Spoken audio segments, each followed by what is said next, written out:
Sepsis is a life-threatening clinical syndrome that develops when the body's response to infection injures its own tissues and organs. Clinical criteria for diagnosing sepsis were first proposed in 1991 and last updated in 2001, but a lot has happened since.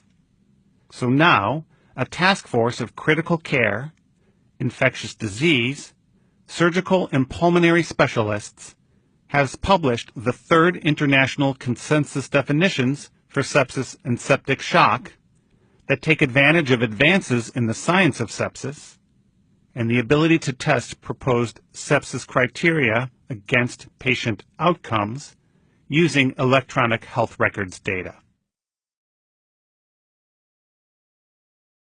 The group defines sepsis as life-threatening organ dysfunction caused by a dysregulated host response to infection.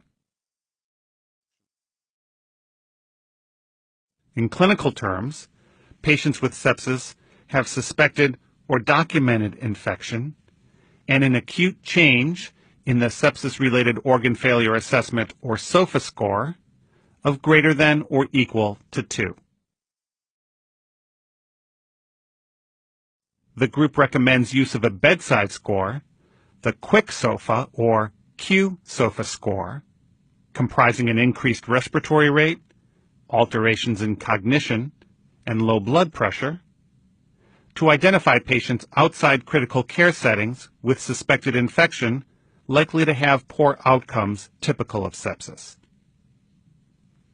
Finally, they define septic shock as sepsis with abnormalities in circulatory physiology and cellular metabolism in the absence of hypovolemia, profound enough to increase mortality. The authors acknowledge that there is no reference standard for diagnosing sepsis, and that the definition of sepsis is and should remain a work in progress.